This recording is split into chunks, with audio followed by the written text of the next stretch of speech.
अस्सलामुअलैकुम। Horror stories के एक न्यू एपिसोड के साथ मैं हूं मजहर मलिक। कैसे हैं आप लोग? उम्मीद है खैरियत से होंगे। आज की ये खौफनाक कहानी जो मैं आपको सुनाने जा रहा हूं, ये मुझे भेजी है खालिदा अशरफ ने कराची से। वो कहती हैं ये कहानी मैंने अपनी दादी से सुनी थी और मेरी दादी का ताल्लुक इंडिया से था। वो हिजरत करके पाकिस्तान आई थीं और जब तक जिंदा रहीं तो वहां की कई कहानियां थीं जो हमें सुनाती थीं। अपने गांव को, वहां रहने वाले लोगों को याद करके बहुत रोती थीं कि वो कैसा गांव था, वो कैसे लोग थे जिनके यहां मोहब्बत इस तरह कूट कूट के भरी हुई थी कि ये तो पता ही नहीं होता था कौन हिंदू कौन मुसलमान। सिर्फ ये पता होता था कि हम एक दूसरे से बेइंतहा मोहब्बत करते हैं। वहीं पे दादी ने कानपुर की एक सच्ची खौफनाक कहानी जो हमें सुनाई थी। आज मैं खुद दादी बन चुकी हूं, लेकिन उस कहानी को मैं आज तक भूली नहीं हूं। आपके हवाले, आपका अंदाजे बयां इस तरह का है कि कहानी सुनते हुए लगता है हम उस जगह पर मौजूद हैं। तो आपको जैसे बेहतर लगे इसको अपने अंदाज में सुनाइए। मैंने भी कोशिश करूंगा कि कुछ चीजें आगे पीछे करके सस्पेंस भी बरकरार रहे और कहानी सुनने वालों को भी बहुत अच्छी लगे। ये आधी रात का मंजर था। सब अपने अपने बिस्तरों के अंदर सो रहे थे। वहीं पे एक शख्स जिसने एक फकीर का लिबास पहन रखा था और उसका लिबास दूर से ही उसकी पहचान था कि कोई मांगने वाला ऐसा जिसके हाथ में कांचा है, एक मांगने वाला वो प्याला जिससे वो सारा दिन बैठ के मांगता था। लेकिन वो अकेला नहीं जा रहा था, कोई रात की उस पहर आहिस्ता आहिस्ता चलता हुआ उसके पीछे कोई और भी था जो इस तरह छुपता हुआ जा रहा था, जैसे वो जान चुका हो कि ये जो आगे जाने वाला फकीर है हकीकत में ये फकीर नहीं है। जैसे इसने एक रूप अपना रखा हो फकीर का, बहरूपिया हो, हकीकत में ये कुछ और है। उसको शक इसलिए पड़ा था कि वो रोज उस जगह से गुजरता था और एक जगह पे बैठे हुए एक फकीर को देखता जो मांगता नहीं था, आंखें बंद करके दीवार से टेक लगाए बैठा रहता और उसके सामने जो उसका मांगने वाला एक प्याला सा काले से रंग का रखा होता, उसमें जो कुछ भी डालते जाते तो वो देखता तक भी नहीं था। किसी को कुछ मुंह से लफ्ज भी अदा नहीं करता था, ना शुक्रिया के अदा, ना मांगने के लफ्ज अदा। वो चुप करके बैठा रहता। लेकिन एक रात ऐसा हुआ कि शायद वो अपना सामान लपेट रहा था और रफीक भी वहां से गुजरने लगा। तो उसने देखा वो उसके सामने वही जो फकीर जिसको वो रोज देखता है, वो अपना सामान तो लपेट चुका है, लेकिन अब आगे की तरफ बढ़ना शुरू हुआ है।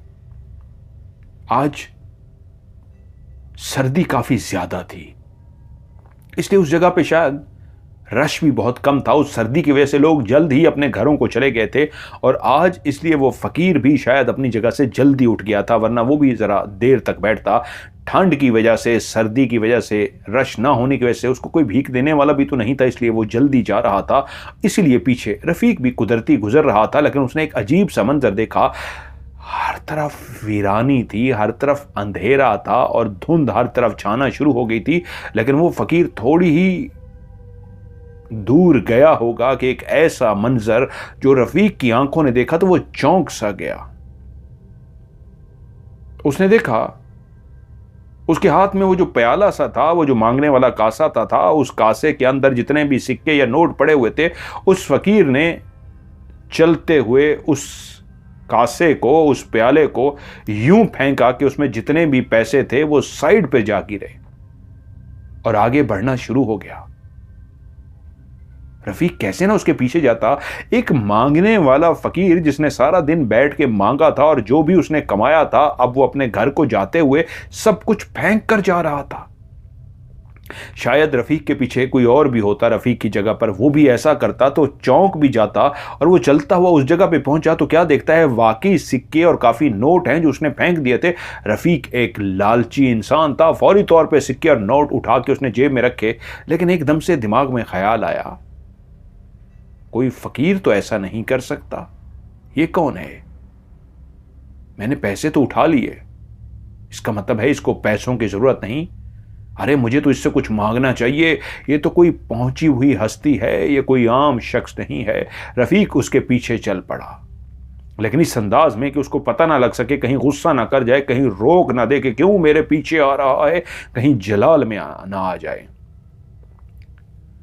रफीक फासला रख के दबे कदमों से उसके पीछे चलना शुरू हुआ।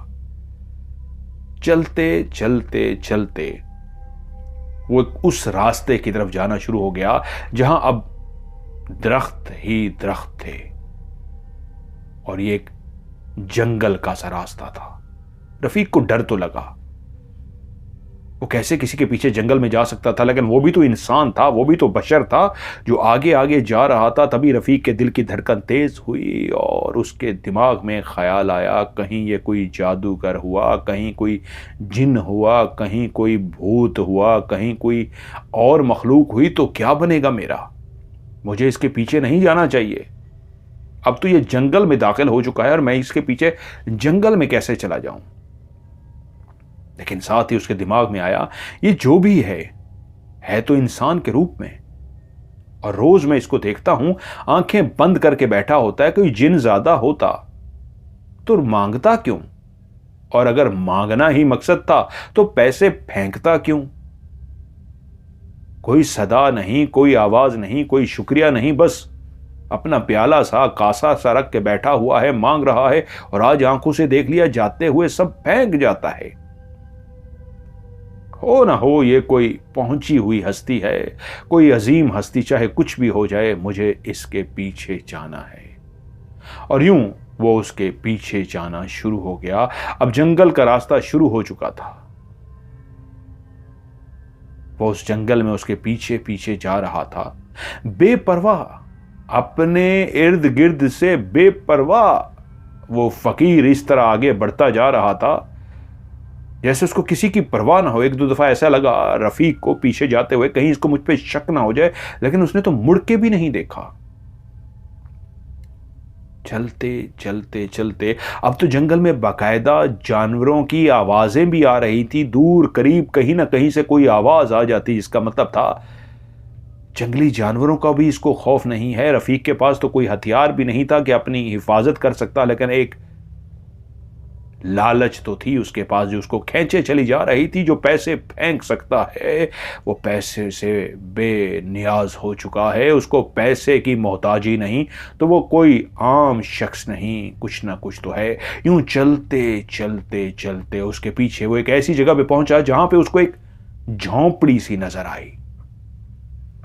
घास फूस की उसने झोंपड़ी बना रखी थी, वो भी जंगल के बीचों बीच। वो फकीर उस झोंपड़ी के अंदर दाखिल हो गया और पीछे आने वाला रफीक जब इस मंजर को उसने देख लिया कि वो झोंपड़ी में दाखिल हो गया है, तो वो खड़ा सोच रहा कि अब मैं क्या करूं, क्या मैं इस झोंपड़ी में दाखिल हो जाऊं या यहीं से वापस मुड़ जाऊं।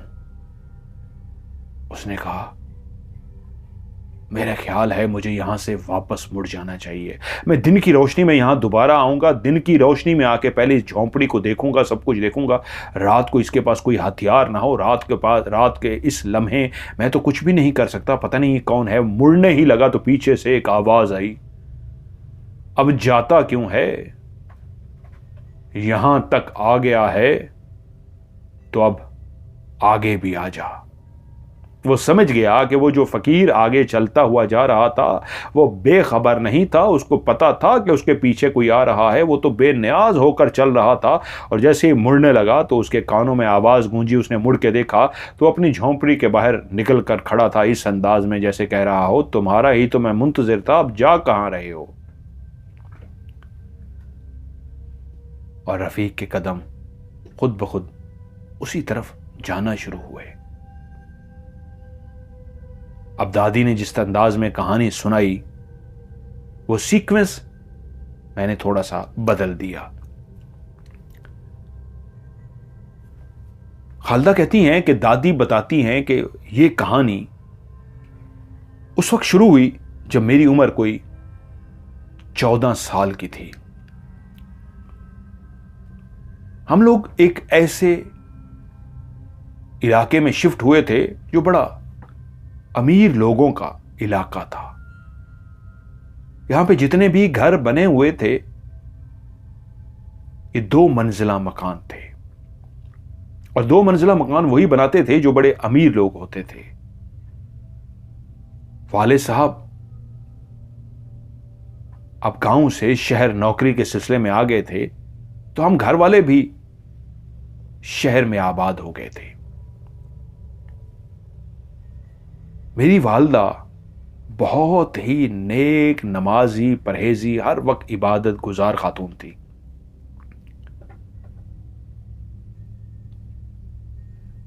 हमारी इनकम इतनी अच्छी थी कि अब हम एक अच्छे इलाके में आ गए थे। जिस घर को हमने किराए पर लिया था ये 2 मंजिला मकान था। इसके इर्द गिर्द आमने सामने गली में और जितने भी मकान बने हुए थे सब के सब खाते पीते लोगों के मकान थे। आज इस घर में आए हुए हमें 4था दिन था। घर की सेटिंग वगैरह हो चुकी थी, सामान वगैरह हम सेट कर चुके थे। अब मैं और मेरी बहन आज कुछ रिलैक्स हुए थे। मेरी 11 साल की बहन और मैं, सूरज, जिसकी उम्र उस वक्त 14 साल थी, हम दोनों बातें करते करते ऊपर छत पे चले गए। हमारे छत पे भी एक कमरा बना हुआ था जो किसी के इस्तेमाल में नहीं था, इजाफी था, दरवाजा उसका खुला रहता। हमने काट कबाड़ उसके अंदर रख दिया था। पिछले 3 दिन तो मुसलसल घर की सफाई करते हुए, जो काफी अरसे से शायद बंद पड़ा था, धूल मट्टी जमा हो गई थी, उसकी सफाई में ऐसे मसरूफ रहे कि कुछ होश ही नहीं था। और आज 4था दिन था, इतना होश आया था। अब घर सेट हो गया था तो दोनों बहनें अपने मजीद घर को खूबसूरत बनाने की बातें करती करती सीढ़ियां चढ़ती हुई ऊपर पहुंच गईं। और हम जैसे ही अपनी छत पे पहुंची, छत का हम नजारा कर रही थी, इर्द गिर्द के बने हुए घरों को देख रही थी कि मेरी छोटी बहन के मुंह से एक चीख सी निकली। मैं एकदम से चौंक पड़ी कि क्या हुआ। मैंने उसे देखा तो वो जो छत के ऊपर छोटी सी दीवार बनी हुई थी, दीवार की दूसरी तरफ झांक रही थी और वहीं झांकते हुए उसके मुंह से एक चीख सी निकली थी, दबी दबी सी चीख। मैं भी तेजी से अपनी बहन के पास गई, उसे कहा क्या हुआ। वो बोल ना सकी और खौफजदा आंखों के साथ उसने नीचे की तरफ देखा, जैसे मुझे कह रही हो आप भी नीचे देखें। और मैंने भी उसी लम्हे जब नीचे की तरफ देखा तो मेरे भी हालत कुछ वैसी ही थी कि मेरे मुंह से चीख तो ना निकली लेकिन मैं भी डर गई थी। ये एक ऐसा पुराना घर सा था हमारे घर के बिल्कुल बैक साइड पे, जिसके 2 कमरे बने हुए थे। कमरे के आगे छोटा सा एक बरामदा सा था और उस बरामदे के आगे एक बड़ा सा सहन बना हुआ था। उस सहन के बीचों बीच एक बड़ा सा दरख्त लगा था और उस दरख्त के बिल्कुल नीचे 2 कब्रें बनी हुई थी। यकीनन सी बात है, ये खबर, ये निगाह पड़ते ही जहां मेरी बहन डर गई थी, उस जामन के दरख्त के नीचे मैंने भी उन कब्रों को जब देख लिया तो हैरत ज़दा हो गई कि एक घर जिसके दरवाजे सामने दोनों कमरों के खुले पड़े हैं और उस सहन, जो एक काफी बड़ा सा सहन है, उस सहन के अंदर जो दरख्त लगा है, जामन का दरख्त, उसके नीचे 2 बड़ी बड़ी कब्रें। ऐसे पोश इलाके में जहां पे सारे खाते पीते लोग रहते थे, वहां पे कब्रें? मेरे भी मुंह से निकला, कब्रें तो कब्रिस्तान में होनी चाहिए, ये घर के अंदर 2 कब्रें क्यों बनी हुई हैं? हम दोनों बहनें चौंक सी गईं, कुछ देर वहां रुकी और उसके बाद चलती हुई नीचे आ गईं। 2 दिन मजीद काम में गुजर गए, हमारे दिमाग से भी वो कब्रें निकल गईं। मजीद 2 दिन के बाद हम दोनों बहनें, जुमेरात की शाम थी, हम उसी तरह छत पे गईं। तो ऊपर जाते ही मेरी बहन ने कहा, आपी उधर से कुछ आवाजें आ रही हैं। मैं हैरान हुई, आवाजें? और मैं आहिस्ता से चलती हुई उस छोटी सी दीवार के ऊपर गई, जो हमारी छत के ऊपर दीवार दी गई थी। इसको पर्दा बोलते हैं, कुछ लोग मुख्तलिफ नाम देते हैं। और मैंने नीचे झांक के देखा तो एक हैरत अंगेज मंजर था। हमारे आंखों ने क्या मंजर देखा कि उसी कब्र के इर्द गिर्द कई लोग खड़े हैं और हाथों को इस अंदाज में उठा रखा है जैसे कोई दुआ मांगता है। वो सारे कोई दुआ मांग रहे थे या क्या था। सिंगल स्टोरी वो घर था जो हमारे घर के बिल्कुल बैक साइड पे था। सब लोगों ने दुआ मांगी और अपने दुआ मांगने के बाद हाथ जैसे चेहरे के करीब लेके जाते हैं दुआ खत्म करते हुए, इस तरह खत्म की। और उसके बाद एक खातून जिसके हाथ में एक मिठाई का डब्बा था, उसने उस मिठाई के डब्बे को खोला और जितने भी मर्द और औरतें वहां पे मौजूद थे वो मिठाई का डब्बा उनके आगे करती गई और वो मिठाई एक एक टुकड़ा उठाते गए और खाना शुरू कर दिया। उसके बाद वो लोग आहिस्ता आहिस्ता उस घर के दरवाजे से निकल के बाहर जाना शुरू हो गए। वो जिस आंटी ने मिठाई का डब्बा उठा रखा था उसको हम पहचान गई। वो तो बिल्कुल हमारे घर के सामने वाली आंटी थी जिसको हम इतने दिनों में देख चुकी थी। तो ये लोग क्या कर रहे हैं? एक तो इस घर के अंदर कब्रों का होना इंतहाई अजीबो गरीब सी बात थी, और कब्रों के ऊपर खड़े होकर वो कोई चिल्ला कर रहे हैं, कोई अमल कर रहे हैं, मिठाइयां तकसीम कर रहे हैं। ये माजरा क्या है? ये बिल्कुल बात समझ नहीं आ रही थी। हम लोग नीचे तो आ गए, लेकिन उलझन थी कि अगले दिन वालिदा ने कहा, अब जाओ हमसायों से दुआ सलाम लो ताकि सबसे पता चले अब घर सेट हो गया हुआ है। आज मैं पुलाव पकाऊंगी, तुम जाके सामने वाले घर में दे आना और इर्द गिर्द वाले घरों में भी दे आना। इस तरह दुआ सलाम भी बनेगी और वो पूछेंगे तो उनको कह देना कि अम्मी ने पकाए हैं, हम नए आए हैं आपके हमसाए। यूं हमें चावल दिए गए, हमने चावल इधर उधर दिए। अब हमें जुस्तजू थी उस घर के अंदर जाने की जहां पे उस आंटी ने मिठाई को तकसीम किया था। वो सामने वाला उनका दरवाजा था। वो बहुत बड़े से घर में रहती थी। हम उनके घर में दाखिल हो गए। एक दरवाजा खुलते ही एक लंबी सी ऐसे कॉरिडोर रास्ता सा बना हुआ था। काफी आगे जाके एक लॉन सा आ जाता। उस लॉन के अंदर काफी पौधे रखे हुए थे, कुछ गमलों के अंदर रखे हुए थे, कुछ जमीन के अंदर लगाए गए थे। काफी फूल खिले हुए थे और लॉन के अंदर प्लास्टिक की कुर्सियां पड़ी थीं और उनके ऊपर एक खातून बैठी हाथ में तस्बीह लिए कुछ पढ़ रही थी। और ये वही आंटी थी जिसको हमने मिठाई तकसीम करते हुए देखा था। हम दोनों बहनें चलती हुई गई, आंटी को सलाम किया, उन्होंने वालेकुम अस्सलाम कहा। हमने पुलाव उनके सामने रखा कि हम आपके हमसाए हैं, अम्मी ने भेजा है और ये आपके लिए। उन्होंने हमें बैठने का इशारा किया।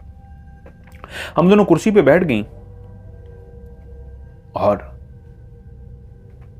वो कुछ तस्बीह अपनी मुकम्मल करती रहीं, जैसे आंखों से इशारा किया कि रुको जरा 2 मिनट में तस्बीह अपनी मुकम्मल कर लूं। उन्होंने जैसे ही अपनी तस्बीह मुकम्मल कर ली तो उसके बाद बोली, अम्मी को मेरा सलाम कहना, जल्दी मैं आपके बर्तन लौटा जाऊंगी। लेकिन हम खाली बर्तन नहीं लौटाते, आप हमारे हमसाए हैं, मैं भी कुछ पका कर आपको दे जाऊंगी। उसी वक्त हमने उनसे पूछा, आपसे एक सवाल पूछें? वो कहती हैं, हां पूछो। उनका नाम था खाला बुशरा। हमने आपको देखा था अपनी छत से खड़े हुए। हमारा जो घर है सामने वाला, उसके पीछे जो घर बना हुआ है, उसका दरवाज़ा तो हमारे घर के साथ लगता है, छोटा सा दरवाज़ा है, एक गली की तरह आगे जाता है और आगे जाके वो घर आता है।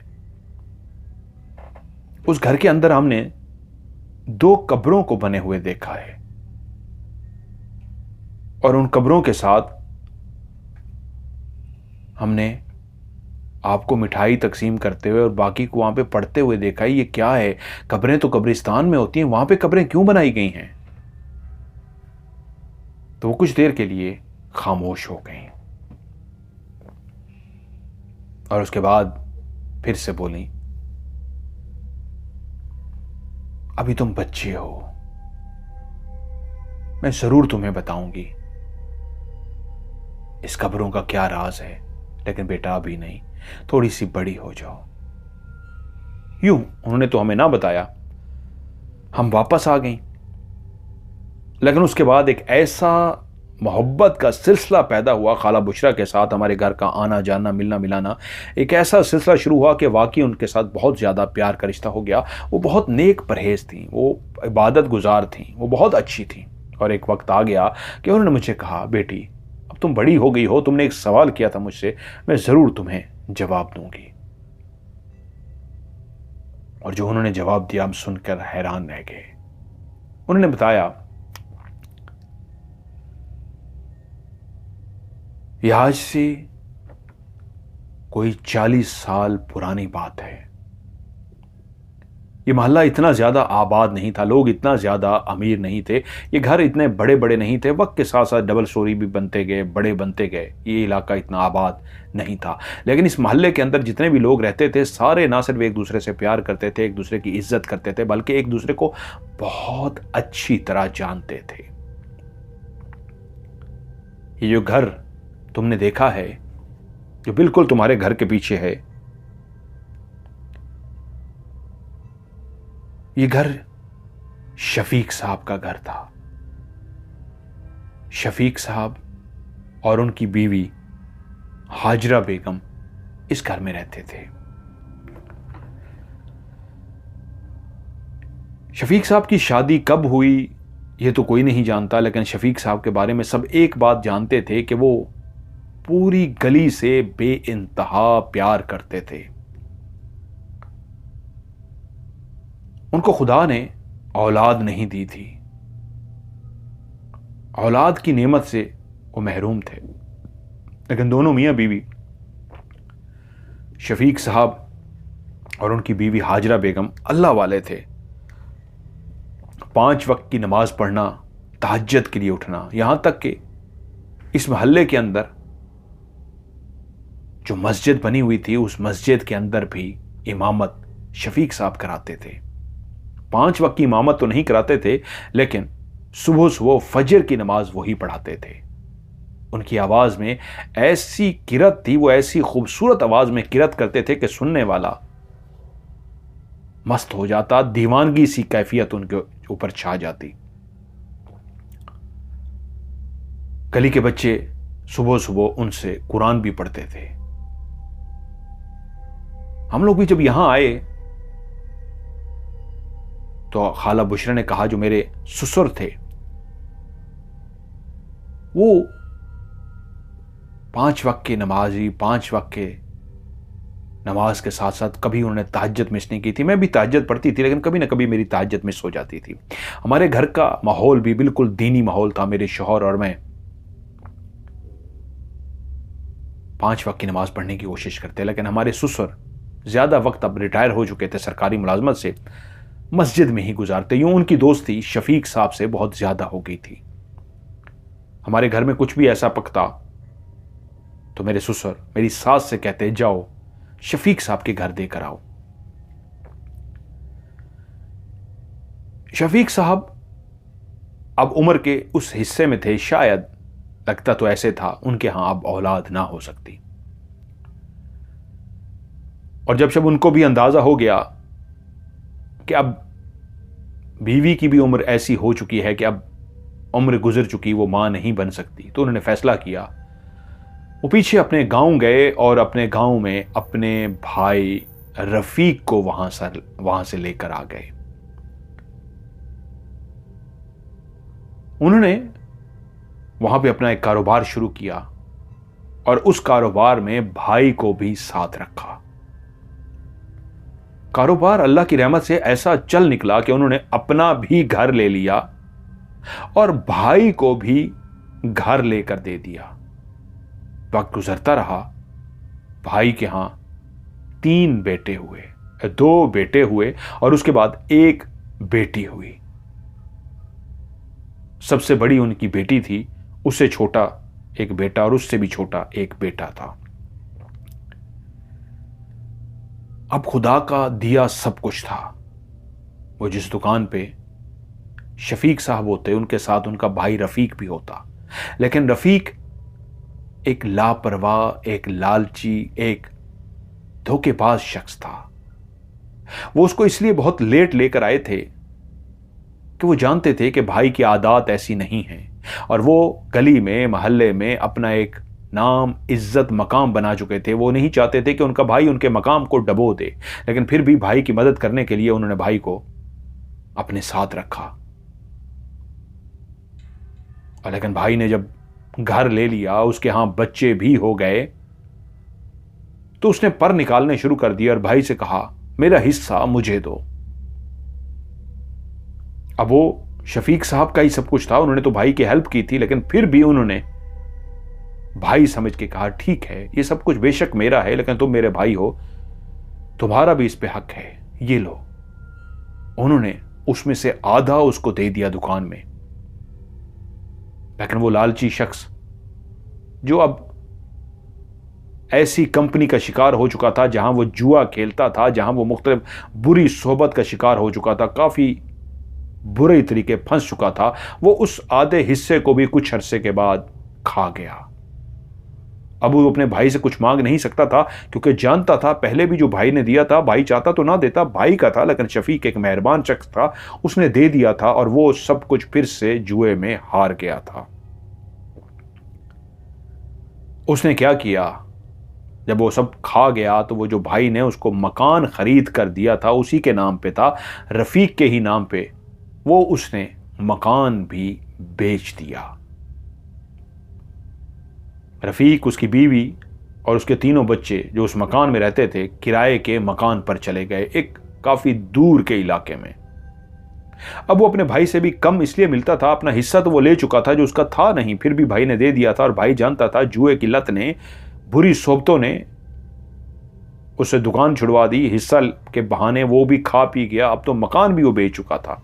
भाई ने उससे ताल्लुक खत्म कर लिया था, क्योंकि शफीक उसको समझा चुके थे, बहुत ज्यादा कोशिश कर चुके थे, लेकिन उसके बावजूद उस पर किसी बात का असर नहीं होता था।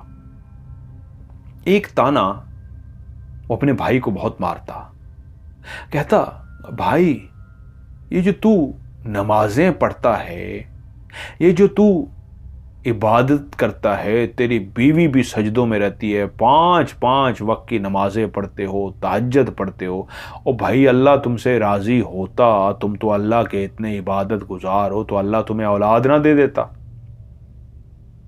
और मैं बुरा सही, मैं जैसा भी हूं, मुझसे अल्लाह राजी तो है। देखो, बेटी अता की, उसके बाद 2 बेटे अता किए खुदा ने मुझे, 3 बेटे हैं। मैं मर गया, कल को मेरी कब्र पे आके कोई फातिहा पढ़ने वाला तो होगा। अरे भाई, तेरी कब्र पे तो फातिहा पढ़ने वाला भी कोई नहीं।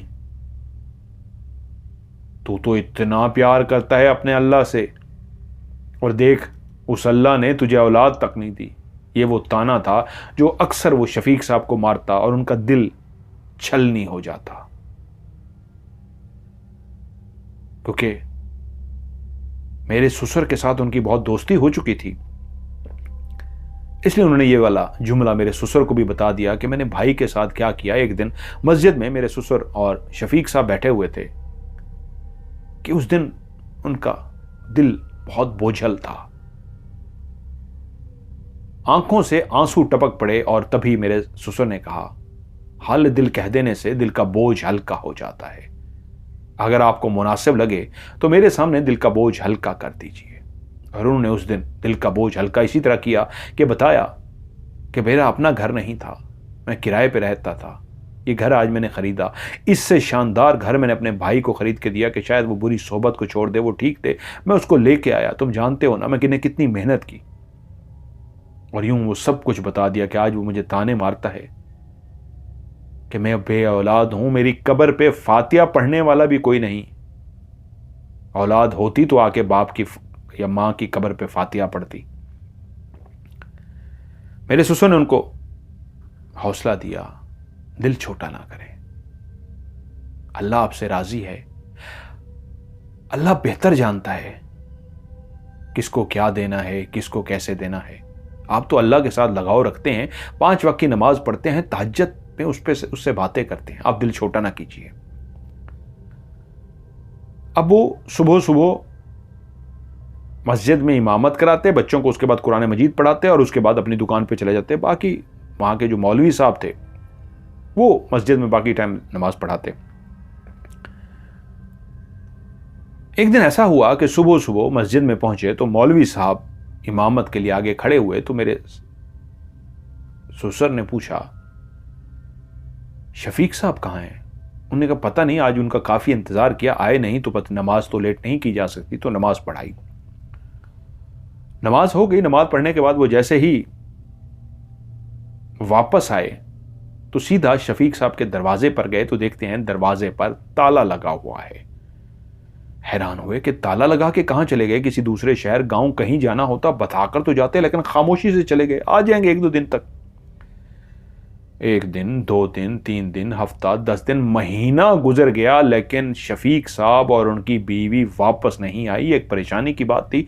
पीछे वो कहाँ रहते थे, उनका गांव कहाँ था, कोई नहीं जानता था। एक मेहरबान प्यार करने वाले एक ऐसे शख्स जिन्होंने अपने एक घर के अंदर जामन का दरख्त लगाया था और वो बड़ा हो गया था। उस पे जो जामन लगते थे वो काले स्याह जामन तोड़ तोड़ के सब गली वालों को खिलाते थे, उनके घरों में भिजवाते थे, बच्चों को खिलाते थे, अपनी जेब में टाफियां लेके फिरते थे, बच्चों को टाफियां देते थे, सबका ख्याल करते थे।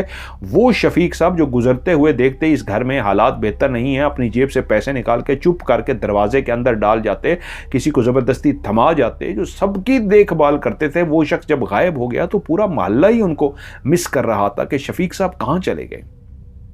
उनका घर 2 महीने तक बंद पड़ा रहा, लेकिन एक दिन सुबह देखा कि दरवाजा खुला हुआ है। खुश हो गए कि शायद शफीक साहब वापस आ गए हैं, पता किया जाए इनसे कहां गए थे, क्या हुआ था, कुछ अता पता नहीं। खाला बुशरा ने बताया कि मेरे ससुर चलते हुए दरवाजे पे गए, दरवाजा खटखटाया तो अंदर से जो शख्स बाहर निकला वो रफीक था, शफीक साहब का छोटा भाई। मेरे ससुर ने उनसे सलाम दुआ के बाद पूछा, शफीक साहब कहां हैं? वो बोला, शफीक साहब तो गांव चले गए हैं। गांव? क्या मतलब है इस बात का? वो जी इसलिए कि ये घर वो बेच गए हैं मुझे, उन्होंने ये घर मुझे बेच दिया है और वो अपना सब कुछ छोड़ छाड़ के गांव चले गए हैं। बहुत दुखी थे वो, खुदा ने उनको औलाद की नेमत से महरूम रखा था, इसलिए बहुत ज्यादा दुखी थे, इसलिए ज्यादा दिल बर्दाश्ता हुए तो इस मकान को मुझे बेचा और कहा मैम तो गांव जो वापस जा रहे हैं, वो गांव चले गए हैं। मेरे ससुर ने कहा, तुम झूठ बोल रहे हो, वो इस तरह गांव नहीं जा सकते, जिस तरह वो मोहल्ले वालों से प्यार करते थे, कुछ भी ऐसा होता तो हमें बता कर जाते, मेरे दोस्त थे, मुझसे जरूर जिक्र करते, तुम झूठ बोल रहे हो, वो नहीं गए। तो कहा रुकिए, मैं आपको सबूत देता हूं। वो अंदर गया और एक खत निकाल कर ले आया और कहा, ये देखिए उनका लिखा हुआ खत, आप तहरीर तो पहचान सकते होंगे, ये उनका लिखा हुआ खत है और उन्हीं में उनने जिक्र किया है, ये मकान मैं अपने छोटे भाई रफीक को बेचकर गांव जा रहा हूं। और देखिए उनका अंगूठा भी लगा है। अब वाले साहब ने जब खत को देखा, तहरीर को पढ़ा, तो इससे ज्यादा वो क्या कर सकते थे, किसी के काम में कितनी मुदाखलत कर सकते थे। यकीनन एक भाई ने अपना मकान छोटे भाई को बेचकर अगर वो चला गया था तो इसमें गलत क्या था। लेकिन वाले साहब को एक परेशानी ज़रूर हुई, क्योंकि वो जानते थे, शफीक साहब ने उनको तफसील से बताया था कि जैसा बाप और वैसी ही माँ, यानी दोनों मियाँ बीवी, रफ़ीक भी और उसकी बीवी भी हमेशा लड़ते रहते थे। और उनकी जो औलाद पैदा हुई थी, बड़ी बड़ी बेटी और उससे छोटे 2 लड़के, वो तीनों ही लड़ाके बदतमीज़ किस्म के हुए थे। उसके दोनों बेटे इतनी बदतमीज़ थे कि वो बताता था कि मैं उनका चचा हूं, शफीक साहब बताते थे, लेकिन मेरा एहतराम नहीं, किसी का एहतराम नहीं, इंतहा के बदतमीज। और अब वो इस घर में रहने आ गया था, और रफीक बता रहा था कि क्योंकि घर बेच कर चले गए हैं, गांव में थे, वहां पे हमारा सौदा तय हो गया, मैं वापस आ गया हूं। पता नहीं आगे उनका कहाँ इरादा है, गाँव में रहते हैं, आगे कहीं चले जाते हैं, भाई मैं तो नहीं पता कर सकता वो कहाँ जा सकते हैं, मुझे घर बेच दिया, मैं आ गया हूं। अब उनके आने से क्या हुआ, सारे मोहल्ले में ये तो पता लग गया कि शफीक साहब तो मकान बेचकर चले गए हैं, उनका छोटा भाई रफीक आ गया है। अब रफीक और उसकी बीवी के लड़ने की अक्सर आवाजें आती है, और उनके दोनों बेटे गली में आती जाती लड़कियों पे आंख रख कर बैठते और दबी दबी आवाज भी कस देते, फिक्रा कस देते, यानी फिक्रे कसते। मोहल्ले वाले उनसे तंग होना शुरू हो गए। मेरे ससुर तो घर आके कहते, कहाँ से ये खबीस लोग आ गए हैं, मुझे तो अभी तक ये मामला समझ नहीं आता, कहाँ चले गए हैं शफीक साहब और उनकी बीवी हाजरा भाभी, वो इस तरह जा नहीं सकते, और ये पता नहीं कहाँ से उनका खत लेके आया है। लेकिन वो क्या कर सकते थे, चुप करके। उनको आए हुए कोई शायद 1 महीना हुआ होगा कि एक रात खाला बुशरा बताती हैं, मैं ऊपर वाले पोर्शन में रहती थी, मेरे सास ससुर नीचे वाले पोर्शन में रहते थे। जो आप लोगों का घर बना हुआ है, ये पहले 2 मंजिला नहीं था, सिंगल स्टोरी था।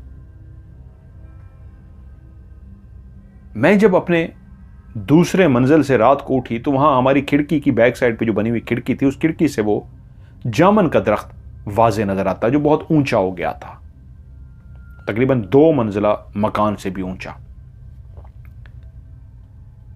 ये रात को टाइम क्या था मुझे ये तो नहीं पता, लेकिन मैं पानी की प्यास की वजह से उठी हूं, और जैसे ही मैं अपने बिस्तर से उठी हूं, मेरे शौहर सो रहे थे। मुझे एकदम महसूस हुआ जैसे आंधी आ रही हो, आंधी का शोर हो। मैं हैरान हुई, बाहर आंधी आ रही है, ये देखने के लिए कि क्या आंधी आ रही है तो बारिश ना आ जाए, सामान आप समेटते हैं घर का। तो मैंने खिड़की को खोल के बाहर जैसे ही आंधी को देखने की कोशिश की, तो ये देख के हैरान रह गई, आंधी तो आई हुई थी, लेकिन एक दरख्त के ऊपर आंधी आई हुई थी, और कहीं पे आंधी का नामो निशान तक न था। और वो जामन का दरख्त जो शफीक साहब के घर में लगा हुआ था, वो जामन का दरख्त इतनी जोर जोर से हिल रहा था कि उसके पत्ते आंधी की वजह से टूट के नीचे गिर रहे थे, और उसकी शाखें इस अंदाज की हो गई थीं जैसे उनके ऊपर काले स्याह सांप लटक रहे हों। वो इतना अजीब और भयानक दरख्त नजर आ रहा था, टहनियां सांपों की तरह लहरा रही थीं, बाकायदा कुछ टहनियों पे बड़े बड़े काले स्याह किस्म के सांपों के मुंह नजर आए जो फन फैलाए बैठे हुए थे। और वो पूरा दरख्त इस तरह हिल रहा जैसे उस पे तूफान आया हुआ हो, उस पे आंधी आई हुई हो, और वो सांपों से भरा हुआ था कि मेरी आंखों ने एक हैरान कुन मंजर देखा। उस दरख्त में से एक अजीब सी रोशनी निकली, लाल सुर्ख कलर की, लाल सुर्ख कलर की वो जो रोशनी थी उस दरख्त के चारों तरफ से निकलना शुरू हुई, और साइडों से निकल के वो ऊपर की तरफ जा रही थी, यानी साइडों से निकलती और साइडों से सीधी निकल के फिर ऊपर की तरफ मुड़ जाती। और मेरी आंखों ने मंजर देखा कि वो दरख्त अपनी जगह से जैसे कोई इंसान चलता है, इस तरह वो दरख्त आगे की तरफ बढ़ना शुरू हो गया। ये नामुमकिन था। मैंने अपनी आंखों को मला कि कोई ख्वाब देख रही हूं, मेरा कोई वहम है, ऐसा हो नहीं सकता। एक दरख्त कैसे चल सकता है, उसमें से रोशनियां कैसे निकल सकती हैं, एक आंधी सिर्फ एक दरख्त पर कैसे आ सकती है, और दरख्तों की शाखें सब की सब सांप कैसे बदल सकती हैं। मैं ये खड़ी देख रही थी कि उस दरख्त को मैंने यूं चलते हुए जब देखा तो मैं बेहोश होने के करीब थी कि एकदम से भागती हुई गई और अपने शौहर को उठाया। मेरे शौहर इब्राहिम उठ गए। क्या हुआ क्या हुआ, हड़बड़ा कर उठ गए। मुझसे बोला ना गया। वो परेशान से हुए, पानी का गिलास ला के दिया, मैंने पानी पिया और जब मैं बोलने के काबिल हुई तो बोले क्या हुआ है। मेरी हालत देख चुके थे, मैं शदीद खौफजदा हूं। मैंने उन्हें कहा अब इब्राहिम उधर मंजर देखें।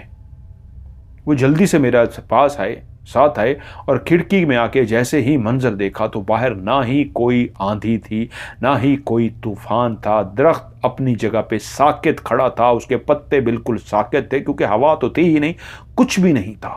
वो बाहर खिड़की की तरफ देखकर बोले क्या क्या दिखाना चाह रही हो, बाहर तो कुछ भी नहीं। और मैंने उस दरख्त की तरफ इशारा किया और उनको बताया कि अभी अभी मैंने ये मंजर देखा है। वो बोले नहीं तुम्हारा वहम होगा, तुम नींद में उठ गई होगी, ऐसा तो कुछ भी नहीं है, होता तो देखो नजर आ जाता। मैं उनसे बोली इब्राहिम मैं गलत बयानी नहीं कर रही, मैंने अपनी आंखों को बार बार आंखें खोल के देखा था, कहीं कोई वहम कोई ख्वाब तो ना हो, वो हकीकत था।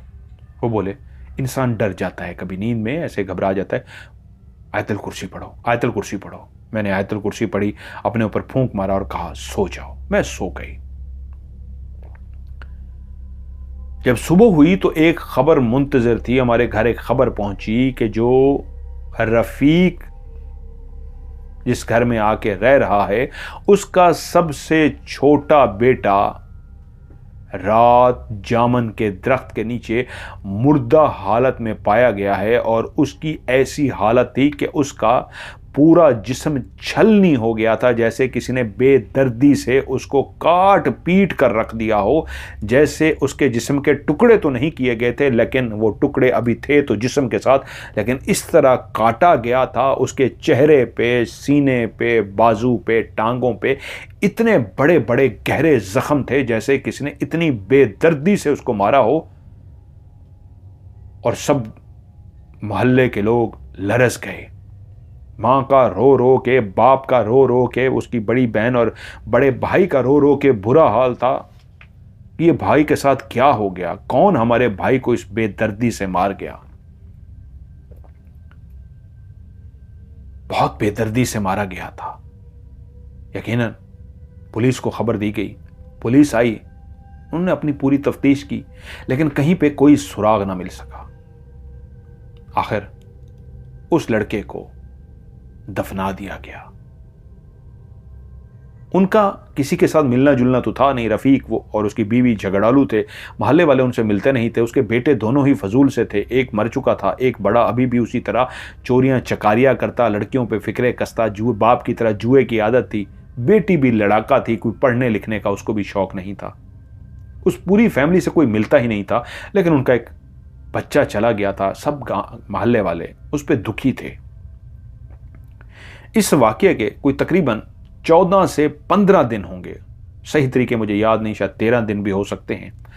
मैं इसी तरीके रात को मेरी आंख खुल गई, मैं अपने बिस्तर पर लेटी रही और मेरी आंख खुल गई थी और मैं हैरान थी कि मेरी आंख क्यों खुली है। शायद मुझे प्यास लगी है, हाँ, लेकिन इतनी प्यास भी तो नहीं है। चलो सो जाती हूँ। मैं सोने की कोशिश करूँ, मुझे नींद ना आए, तो दिल ने कहा चलो उठ के पानी ही पी लेती हूँ।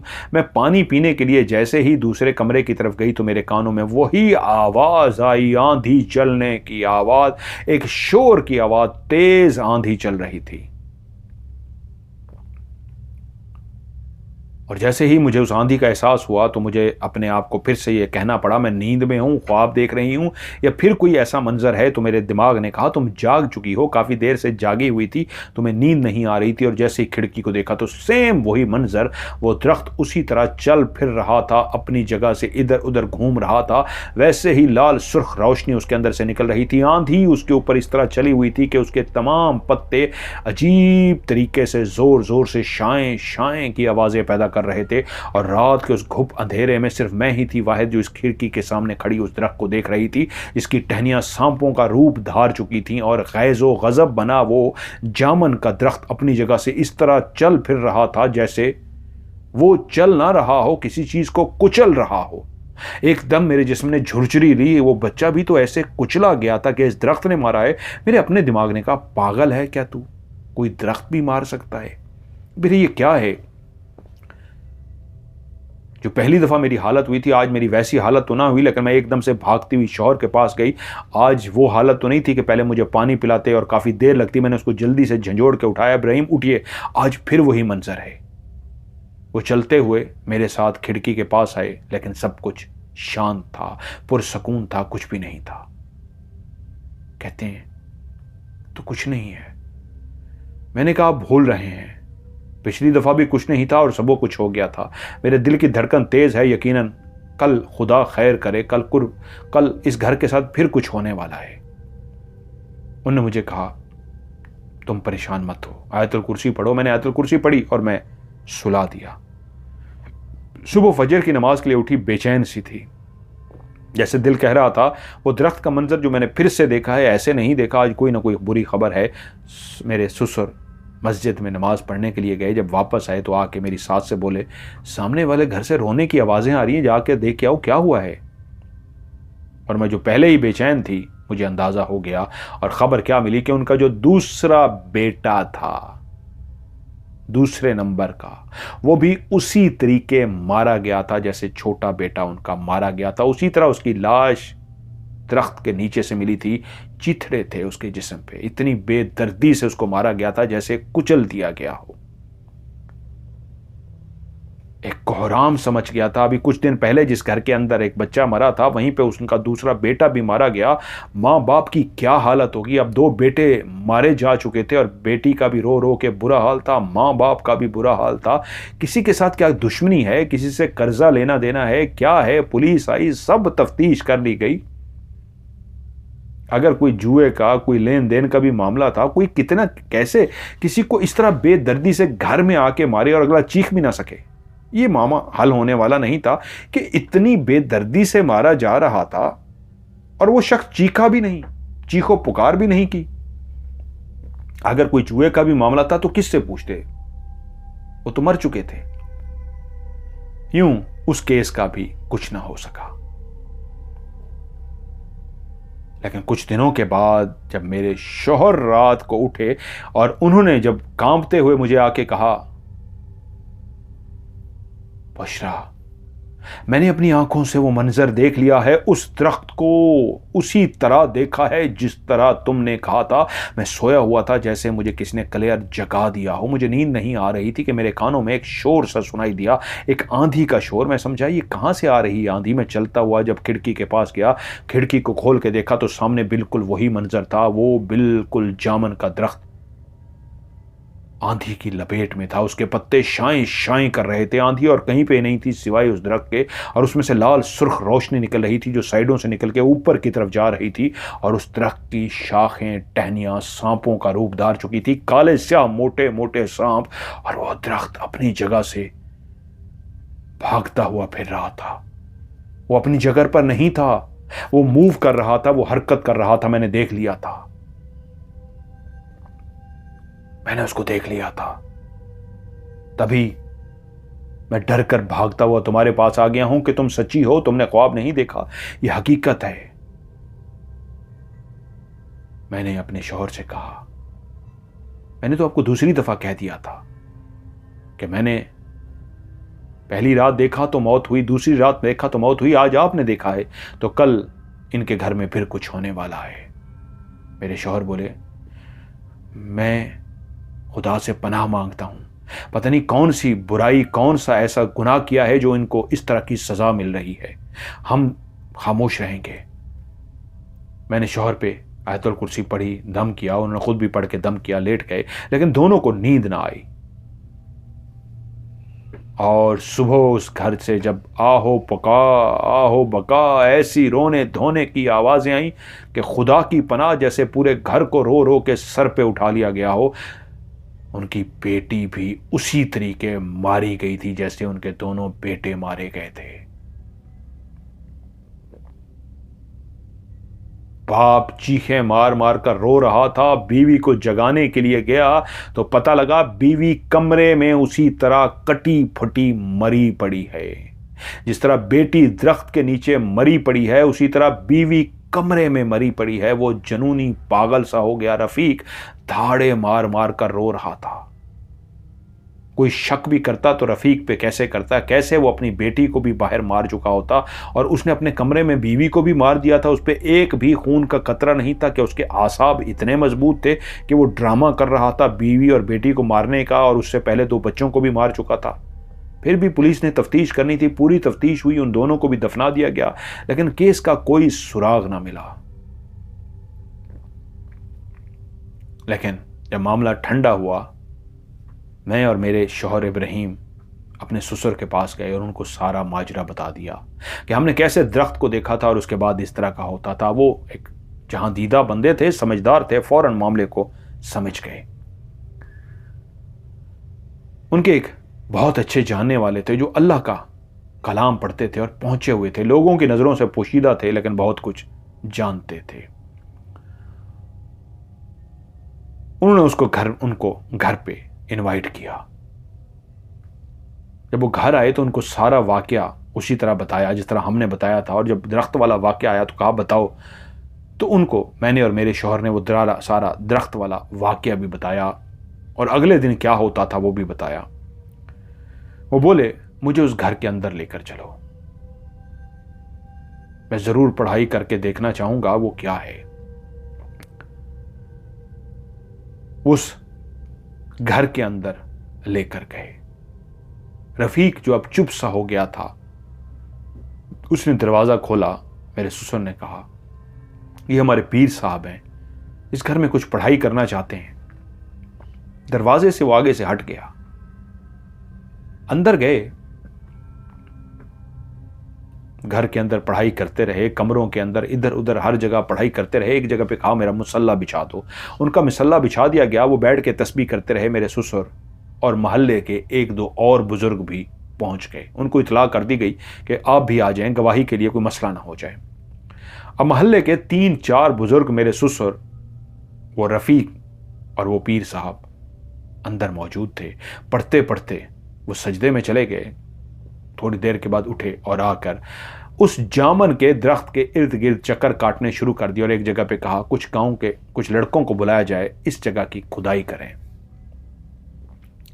उस जगह लड़के आए, गली के जो नौजवान थे उनको बुलाया गया, या जो कब्र खोदने वाले, मतलब जो खुदाई कर सके। बुजुर्ग तो नहीं खोद सकते थे, बुजुर्ग जमा थे वहां पे।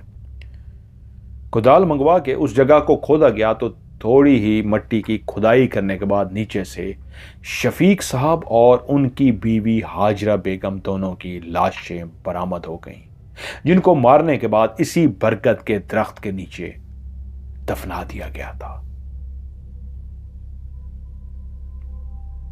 रफीक जो इस पूरी कार्रवाई के दौरान जब पीर साहब पढ़ रहे थे सर झुकाए बैठा रहा। जब वो लाशें बरामद हो गईं तो सब हैरान थे कि जिन शफीक साहब को समझ रहे थे कि वो और हाजरा भाभी हाजरा चली गई हैं, उनको तो मार के यहां पे दफना दिया गया था। कि तभी पीर साहब बोले रफीक मैं सब जान चुका हूं, बेहतर है तुम खुद से बता दो, इस दरख्त ने तुमसे बदला ले लिया है। जानते हो किस चीज का बदला? वो तुम्हें मैं आखिर में बताऊंगा। इसी दरख्त ने ही बदला लिया है, लेकिन उससे पहले तुम अपने मुंह से बताओ क्यों किया तुमने ये, और उस फकीर के पीछे क्यों गए थे। तो तभी रफीक जो शायद पहले ही हार चुका था, बेचैन था, फटने के लिए बोलना शुरू हुआ कि उस रात उस फकीर को मैंने सड़क पे उस कासे में जो पैसे थे फेंकते हुए देखा, तो मैं उसके पीछे चल पड़ा। और उसके पीछे चलते चलते जब मैं उस जंगल में पहुंचा तो मैं डर सा गया। मैंने कहा दिन की रोशनी में आऊंगा, इसकी झोंपड़ी में जाके झांकूंगा और चला जाऊंगा। लेकिन उस वक्त जैसे ही मैं मुड़ने लगा तो पीछे से उसकी आवाज आई, वापस कहां जा रहे हो? तुम्हारा ही तो इंतजार था, आ जाओ। मैं समझ गया कि मुझसे बेखबर नहीं है। जो बेनियाज होकर चलता हुआ जा रहा था उसको सब पता था। वो मुझे देख चुका था। मेरे कदम खुद ब खुद उसकी तरफ चलना शुरू हो गए। वो झोंपड़ी के बिल्कुल दरवाजे पे खड़ा था। उसने जैसे ही मुझे अपनी तरफ आता हुआ देखा, वो अंदर चला गया। बाहर से छोटी सी नजर आने वाली झोंपड़ी अंदर से काफी खुली सी थी। वो नीचे जमीन पर बैठ गया और जैसे ही वो जमीन पर बैठा मुझे कहता है बैठ जाओ, और मैं बैठ गया। उसने एक गुथली सी थी जिसके अंदर मट्टी भरी हुई थी, क्या उस गुथली को मेरे सामने खोला। कुछ वो मंत्र सा पढ़ रहा था। मंत्र पढ़ते पढ़ते उसने गुठली को खोला और गुठली को खोलने के बाद अपने हाथ में कुछ हाथ में पकड़ा हुआ था और उसको पकड़े हुए वो उसकी मट्टी को ऐसे नीचे गिराना शुरू हो गया। वो रेत की तरह एक चमकती हुई मट्टी थी जो नीचे गिरना शुरू हुई, और जैसे ही वो नीचे गिरती गई मेरी आंखों के सामने वो रेत की मट्टी सोने के सिक्कों में बदलना शुरू हो गई। मैंने देखा कि वो मट्टी क्या छोड़ रहा है इस तरह कि वो सोने के सिक्के बन बन के नीचे इस तरह गिरती जा रही है, और मेरी आंखें खुली की खुली रह गईं। उस झोंपड़ी के अंदर जो दिया जल रहा था, उस दिए की रोशनी में मैंने देखा वो मिट्टी सोना बन गई। तो तभी उसने मुझसे कहा, तू चाहता है इसी तरह की दौलत, इसी तरह का पैसा, यही जादू तू भी सीख ले, सब कुछ तेरे पास आ जाएगा। बस तुझे एक काम करना होगा, मेरी शागिर्दी में आना होगा। मैं जो तुझे कहूं वही तुझे करना होगा, और उसके बाद इसी तरह तू भी मट्टी को हाथ लगाएगा तो मट्टी सोना बन जाएगी। तू जितना चाहेगा तेरे पास दौलत आ जाएगी। चाहता है? मैं उसके पांव में गिर गया। मैंने कहा हां, मैं चाहता हूं। तो उसने मुझे कहा, कल से तू यहीं आया करेगा। रात को मैं तुझसे कुछ अमल करवाऊंगा और तू अमल करेगा, और मैं तुझे जैसे कहता जाऊं वही करेगा। लेकिन एक बात याद रख, वापस नहीं जा सकेगा। अगर तूने हुक्म अदूली की और मेरा हुक्म ना माना तो याद रखी, मौत, वापसी का नाम है मौत। मौत तेरी मुंतजिर होगी। मैंने उसके पांव पे हाथ रखे हुए कहा, मैं मरने को तरजीह दूंगा अगर मैं आपका हुक्म ना मानूं। आप जो कहेंगे मैं वही करूंगा। यूं उसने मुझे वहां पे एक अजीबो गरीब जुबान में कुछ मंत्र सिखाना शुरू किया। वो एक मिट्टी का प्याला उठाता था, उसके अंदर गाढ़ा सा मादा था। जब मैंने पहली दफा पिया तो मुझे उल्टी आने लगी। वो शायद कोई खून था, मैं नहीं जानता वो किसका खून था। उसने मुझे खून पिलाया और मुझसे वो बहुत बुरे काम कराता गया जो यहां मैं नहीं, उन्होंने जो भेजा है वो गुस्ताखी वाली बात है, बहुत गुनाह कबीरा वाली बात है, इसलिए मैं उसको डिस्कस नहीं करता। पर उसने उससे बहुत गुनाह कबीरा करवाया। और उसके बाद जब वो कहता है तकरीबन 11 दिन हो गए तो उसने मुझसे कहा कि जाओ कुत्ता या बिल्ली कोई जानवर ढूंढ के लाओ। मैं गया, जिंदा एक बिल्ली को पकड़ कर ले गया और उसने अपने पास से एक बहुत ही पुरानी किताब निकाली। मैं नहीं जानता वो किस जुबान में लिखी हुई थी, लेकिन बहुत ही एक पुरानी सी किताब थी। उस किताब को खोल के उसने सामने रखा और मुझे कहा और खुद भी उसके आगे सजदा किया। और उसके बाद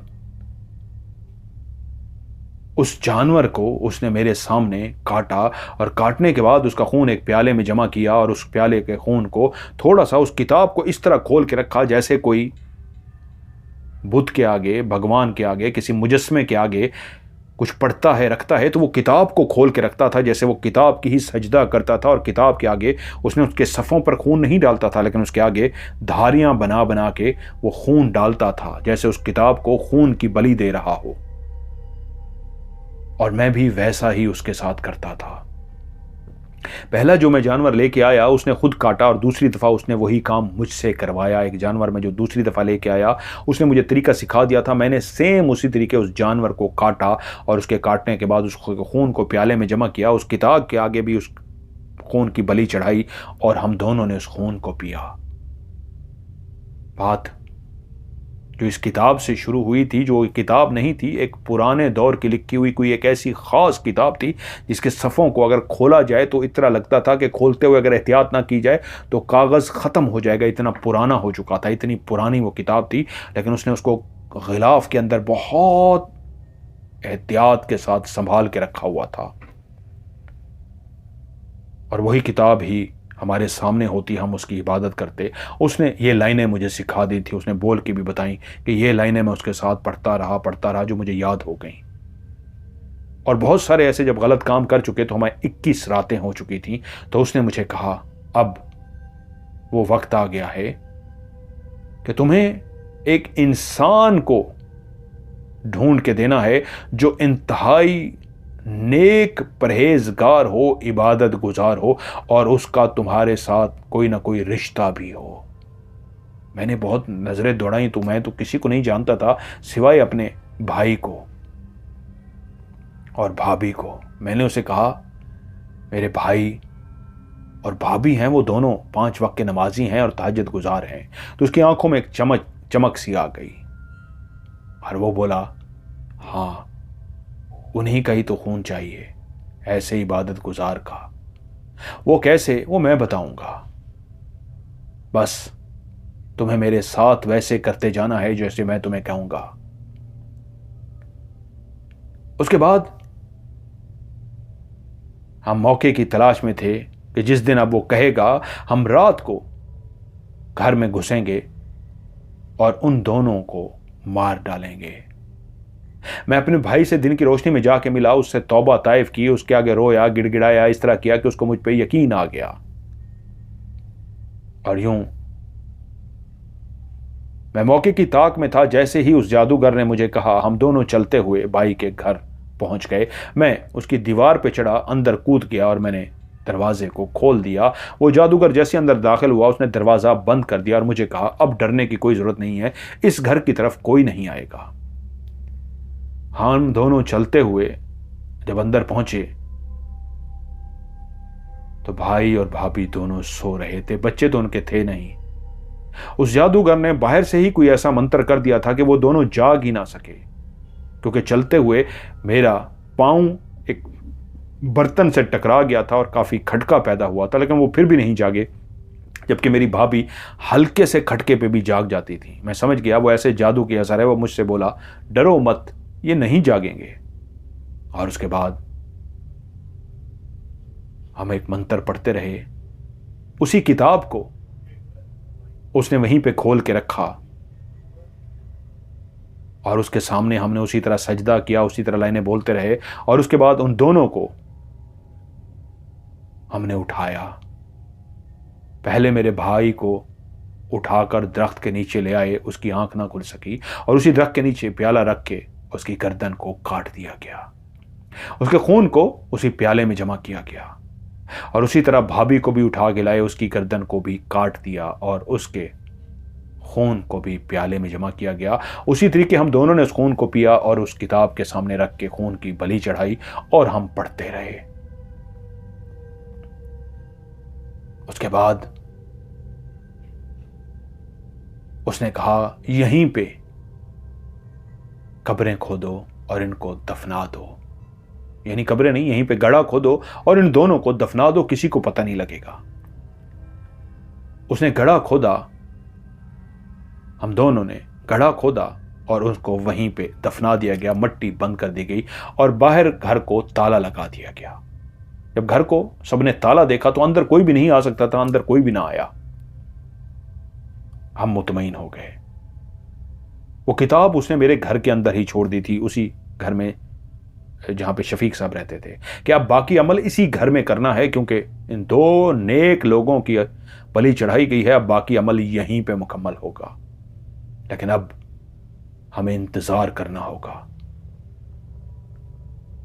हमें एक लंबा इंतजार करना होगा, कम से कम भी 6 महीने और उससे ज्यादा साल भी हो सकता है। यह किताब यहीं पे रहेगी, मैं 2 लोग ढूंढ के लाऊंगा, इसी तरह के नेक लोग। तुम अपने बीवी बच्चों के साथ यहीं पे रहोगे और वो किताब भी यहीं पे रहेगी।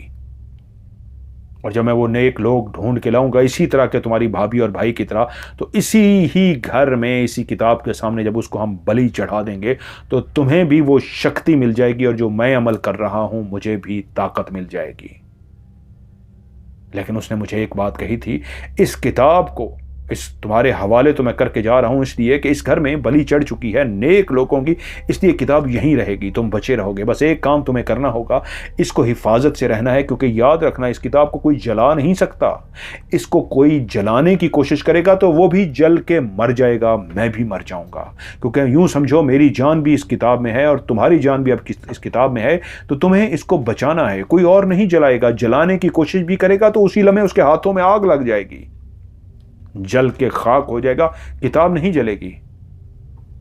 क्योंकि अब मुझे मिशन पे निकलना है। मैंने कहा ना कम से कम 6 महीने भी लग सकते हैं और साल भी। तो वो किताब उसने मेरे पास रखवाई और फिर वो वहां से चला गया। उसके बाद वो मुझे काफी पैसे देकर गया, काफी सिक्के देकर गया। मैंने उसके बताए हुए अमल को उसी तरह जारी रखा। अपनी बीवी बच्चे को इसी घर में लेके आ गया। खत घर लिया कि मेरे भाई का खत है। उसकी तहरीर तो कोई जानता नहीं था। मैंने ड्रामा सारा घर लिया और यहां रहना शुरू हो गए और अपना अमल भी करता रहा। लेकिन फिर मेरा बेटा मरा, छोटा बेटा, ये तो कहीं पे नहीं था, बड़ा बेटा। फिर मेरी बेटी और मेरी बीवी भी मर गई, जैसे किसी ने उनको कुचल दिया हो, और मैं टूट गया। मेरा दिमाग जैसे बंद सा हो गया। यह है मेरी कहानी। जो पीर साहब सामने बैठे थे वो बोले, तुम्हें याद है तुमने भाई से कहा था तुम तो बे औलाद हो, अक्सर ताना मारते थे तुम्हारी कब्र पे कोई फातिहा पढ़ने वाला भी नहीं होगा। ये तुमने उसे ताना मारा था ना, देखो तुम्हारा कोई भी नहीं बचा जो तुम्हारी कब्र पे फातिहा पढ़ सके। और हां, जिस दरख्त के नीचे तुमने इनको गाड़ा है, इसी दरख्त ने रूप धार के तुम्हारे बच्चों और बीवी को मारा है। जहां नेकी होती है वहां बदी होती है, जहां बदी होती है वहां नेकी होती है। तुम बुराई थे, बदी थे, खुदा की और मखलूक भी है। वो जलाल में आई उस मखलूक ने, और उस मखलूक ने फिर ऐसा तुम्हारे बच्चों का अंजाम किया कि तुम अंदर से खत्म हो चुके हो। बेटे का मरने का दुख तुम ही जानते हो, और मैं पढ़ाई से चेक कर चुका हूं तुम्हें कितना दुख हुआ था। दूसरा बेटा, बेटी, बीवी, यह तुम्हारे आमालों का नतीजा है जो तुम्हें इस दुनिया पे भी मिला है और आखिरत में भी तुम्हें इसकी सजा मिलेगी। और जिनको तुमने कहा ये बे औलाद हैं, इनकी कब्र पे कोई नहीं पड़ेगा, इनकी कब्र पे पढ़ने वाले हमेशा आते रहेंगे, या कब्रें आबाद रहेंगी।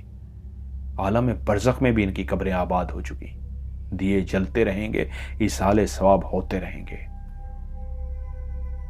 तभी वो अपनी जगह से उठा और उसने कहा,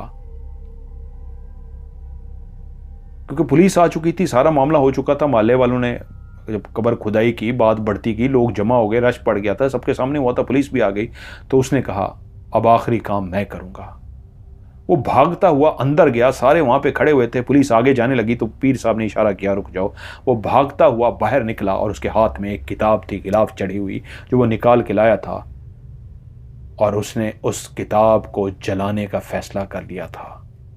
उस किताब पे उसने फौरन मट्टी का तेल छिड़का, और जैसे ही उसने आग लगाने की कोशिश की तो उसके हाथों में आग लग गई और वो किताब नीचे गिर गई। लेकिन वो हटा नहीं, उसने एक जोरदार चीख मारी, कहा मेरा अंजाम यही होना चाहिए, मुझे भी मरना चाहिए और उस शैतान को भी मरना चाहिए। उसने किताब के ऊपर गिर गया, क्योंकि उसके हाथों को आग लग चुकी थी। वो भागता, किताब को जलाना मुश्किल था क्योंकि किताब को कोई नहीं जला सकता था, उसके अपने हाथ जलते, लेकिन क्योंकि वो फैसला कर चुका था, उसके हाथों में जो आग लगी हुई थी वो हाथों के साथ ही किताब के ऊपर गिर गया कि आग ना बुझे। आग ने उसके वजूद को अपनी लपेट में ले लिया, लेकिन उसका वजूद किताब पे था। वो चीखें मारता जा रहा था और थोड़ी ही देर के बाद उसका वजूद वहां पे जल कर खाक हो गया। वो किताब भी जल चुकी थी और उन्हीं अल्लाह के नेक बंदे ने बताया, हाँ वो शैतान भी अपने अंजाम को पहुंच चुका है। क्योंकि जो मैंने अमल किया था उससे पहले ही मैंने ऐसा अमल कर दिया था कि उस शैतान को भनक ना पड़े, क्योंकि अगर उसको पता लग जाता तो वो यहाँ आ जाता, मामला ख़राब हो जाता। मैंने इसलिए इस घर को, इस इलाके को इस तरह दायरा कड़ा कर दिया था कि वो शैतान नहीं आ सका, एंड तक उसको पता नहीं लग सका। और जब किताब जलने लगी उस वक्त उसको होश आया, उस वक्त देर बहुत हो चुकी थी, इसलिए उसका मर जाना ही हल था, और वो भी मर चुका है। और उसके बाद शफीक साहब और उनकी बीवी हाजरा बेगम की वहीं पे कब्रें बना दी गई, और अब वहाँ मोहल्ले के लोग जाते, वहाँ पे फातिहा पढ़ते, कुरान की तिलावत करते और वहाँ पे अल्लाह के नाम पे मिठाई, चीज़ें, सदका खैरात करते, चीज़ें बांटते। और ये कहानी वो कहते हैं उनने सुनाई थी कि उन कब्रों का ये हाल था। और हमारी दादी कहती है फिर हम भी शफीक साहब और उनकी बीवी हाजरा बेगम की कब्र पे जाते और फातिहा पढ़ के आ जाते। उसके बाद फिर बंटवारा हुआ, हिंदुस्तान पाकिस्तान बन गया, हम पाकिस्तान आ गए।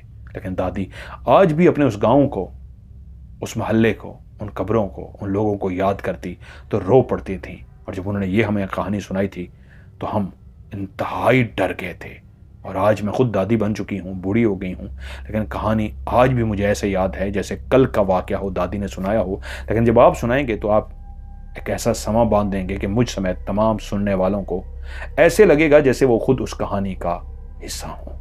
आप लोगों को ये कहानी कैसे लगी नीचे कमेंट्स में ज़रूर बताइएगा। वीडियो को लाइक कीजिएगा, दोस्तों के साथ शेयर ज़रूर कीजिएगा।